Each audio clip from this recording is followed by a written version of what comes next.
Hola, Oscar. Hola, Oscar, ¿cómo Matías, estás? ¿Qué ¿qué tal? tal? ¿Todo ¿De qué bien? tiempo te veo? Ucha, ¿de cuántos años? Desde que la Blanquita vino a casa de Vinto, creo, ¿no? Ahí nos encontramos.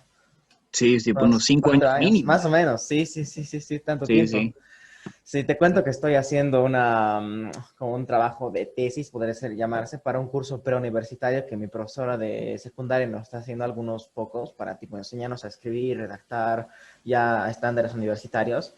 Entonces te ¿Ya? cuento que el tema de mi tesis es sobre la retórica utilizada en el ámbito político, más que todo, y delimitando un poco, quería hablar sobre cómo, digamos, desde el punto de vista de la retórica, hacer un análisis de cómo entró Evo Morales al poder la primera vez, es decir, en 2005-2006, si, digamos, tuvo alguna influencia los discursos que habló, tipo, sí, claro, obviamente su oratoria no es la mejor del mundo, pero sí, tal vez sí tuvo algún incidente, si desde el ámbito tal vez de la psicología se puede ver cómo implica el buen uso de la palabra o para influir en las personas y tal, etcétera, etcétera.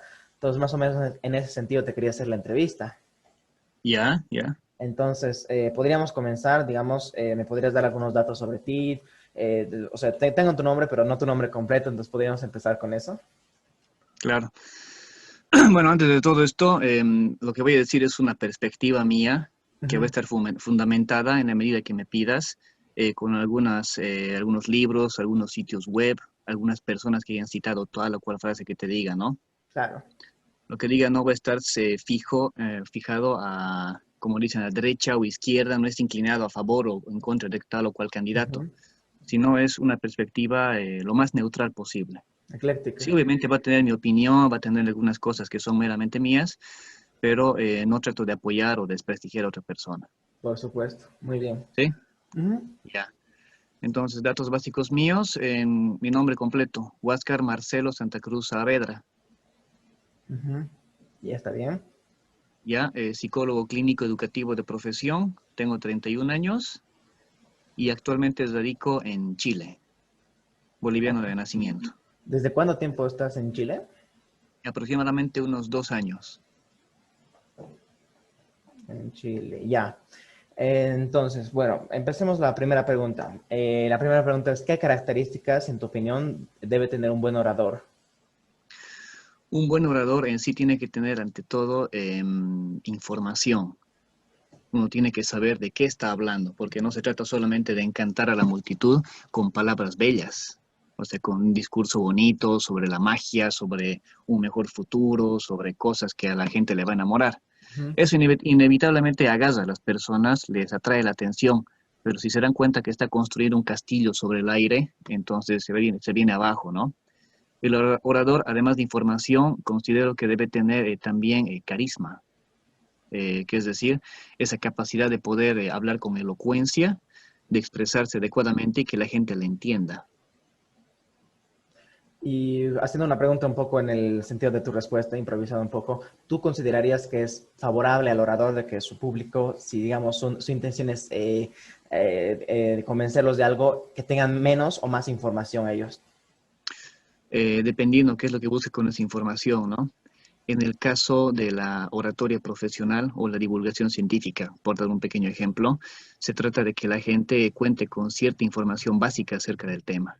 No puedo hablarte acerca de la distancia Planck o acerca de la mecánica cuántica si no tenemos un conocimiento básico sobre la física de lo pequeño, ¿no? O la física astronómica. En cuanto a la política, te puedo decir que casi siempre se trata de manejar a la gente a través del poder y la sugestión, es decir, que la gente vaya a cumplir los ideales, los deseos de aquella persona que da su discurso. Suele usar con eso discursos de tinte demagógico, es decir, falsas promesas, discursos populistas que solamente buscan ganar Votos. cobertura en los medios nacionales, medios de comunicación, y buscan hacer incluso polémica. Esto para que los medios centren su atención en lo que diga, sin importar si es correcto o incorrecto, si es una acusación falsa, además. Ujú. Como se busca el poder a través de estos discursos demagógicos, muy poca importancia se le presta al nivel de conocimiento de las personas. Es más, nunca lo van a admitir, pero van a querer que la gente esté lo menos informada posible. Muy bien, muchas gracias. La segunda pregunta es, ¿cuál es tu concepto de retórica? Retórica, ya eso se ve en comunicación social más que todo, ¿no? Ujú. En sí es, bueno, yo lo entiendo como el arte de hablar o escribir de forma elegante, ¿ya? Es como el modo de expresarte, de hacerte entender, de no solamente usar, por ejemplo, las mismas palabras o los mismos modismos, sino acceder a un gran número de, no sé si la palabra sea dialecto o modos de entender a la gente. Una retórica moderna podría ser tomar ejemplos de los memes que aparecen en Facebook o en WhatsApp. Ujú. Entonces, a través de los memes, que es un área totalmente distinta, uno puede darse a entender con ciertos ejemplos o analogías. Ujú. Muchas gracias. La tercera pregunta es, ¿cuáles son los enfoques en los que se ha estudiado la retórica o, por así decirlo, el arte de la persuasión, convencer a alguien de las propias ideas o de los propios métodos, desde el ámbito de la psicología en el que te especializas? Ya, desde el ámbito de la psicología, la retórica se usa mucho en la divulgación científica, cuando se hacen estudios en campo, estudios en poblaciones piloto. El investigador por lo general no trabaja solo, siempre trabaja en un grupo en donde cada quien se subdivide, ¿no? Para distintas cosas. Uno va al terreno, otro hace el trabajo como tal, otro hace redactar información, demás. Y aquí las personas que dan a conocer esta información son los que aplican más la retórica, ¿no? También se sugiere cursos de retórica a los psicólogos que hacen psicoterapia o los que dan talleres para que puedan llegar adecuadamente a las personas a través de su mensaje, ¿no? Para que sean entendidos en su esencia y no sean malinterpretados en el camino. Ujú. Luego, la cuarta pregunta es, ¿por qué considerarías tú importante o, si no estuvieras de acuerdo, no importante a la habilidad retórica en las relaciones humanas en general? Yo estaría muy a favor de las habilidades de la retórica. Como dije a un inicio, es un arte, ¿no? Entonces no podemos tener reglas exactas o fijas, sino tenemos que entenderlo de otro modo, más bien de cómo llega este mensaje a los demás. Estoy muy a favor de la retórica en las relaciones humanas, porque de ese modo podemos dar a entender un mensaje sin ruido de por medio, es decir, sin malentendidos, sin conflictos, sin tergiversaciones. Ok. La quinta pregunta, ya vamos por la mitad. ¿Cómo crees que se pueden extrapolar las técnicas de persuasión al discurso político en general? Ya, eso hay que enfocarlo desde una perspectiva política para iniciar, ¿no? Ujú. Entonces, entendemos rápidamente como que derecha es el rico, ladrón, el que se aprovecha del pueblo, e izquierda el pobre, humilde, honrado y trabajador, ¿cierto? Nada más lejos de la verdad. Derecha e izquierda en realidad son concepciones antiguas sobre en dónde se estaría sentando el poder, en lo Ujú. que es la conservación del modelo de ver y hacer las cosas actual, que es la derecha, y la izquierda en la propuesta o el impulso de cambios en lo que se está haciendo hasta ahora. Entonces, si eres de derecha es porque estás de acuerdo a lo que se estaba haciendo hasta ahora. Si eres de izquierda, entre comillas, es que quieres ciertos cambios que favorezcan más, digamos, a la igualdad de la gente en cuanto al derecho a comercio, derecho a expresión, derecho a varias cosas más. Entonces ahí la retórica sería una herramienta, tal vez. La retórica viene a ser una herramienta para poder digamos, convencer a la gente de que la situación está bien o está mal según su perspectiva, ¿no? Uno va a manejar su discurso a través de información, lamentablemente muchas veces nos infoxicamos, es decir, nos intoxicamos con información que no sabemos si es verdad o no.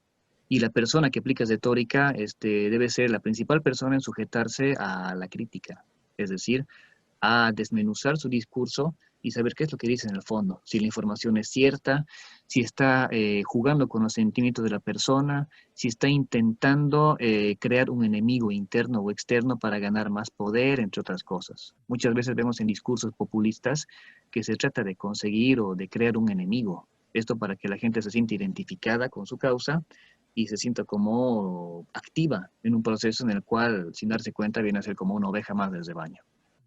Ok. La sexta pregunta es, ¿qué tan importantes consideras tanto a la razón y como contrapeso a las emociones humanas a la hora de dar apoyo a cierta idea o a cierta persona? Razón y emociones para apoyar a las personas. Ambos son como las alas de una paloma. O sea, no hay razón sin emoción ni emoción sin razón, ¿no? El objetivo no se trata de jalar solo para un lado o para el otro. De lo contrario, el mensaje no va a llegar correctamente. Em, Solemos asociar, te digo una analogía, solemos asociar que la mente es para la razón, todo aquello, el cálculo frío, las informaciones secas, ¿no? Y el corazón es para las emociones, es de donde nacen los sentimientos y nace todo aquello que queremos expresar. Hay una frase muy bonita, no recuerdo el autor o si tiene autor, que dice, ojalá podamos pensar con el corazón para pensar con verdadera emoción y podamos razonar, que podamos sentir con el cerebro para sentir de modo inteligente. Ujú. En mi opinión, tiene que haber siempre uno y otro, razón y emoción para poder llegar a las personas. Y el que tenga levemente mayor o más grande, mayor influencia sobre a la hora de decidir, ¿crees que haya uno que tenga más influencia que el otro o los dos dan por igual, dependiendo de la situación? Por lo general he visto que las personas que usan más la emoción tienen más influencia, pues el pueblo como tal se maneja más por la emoción y luego aplica la razón, si es que se le puede aplicar, ¿no? Muchos discursos apelan únicamente a la emoción, entonces tratan de mantener el espíritu en ese lugar. Ok. La séptima pregunta es, ¿qué tipos de personas o de perfiles psicológicos, si los podemos llamar así, pueden utilizar la retórica o la persuasión de manera más efectiva para convencer a más personas?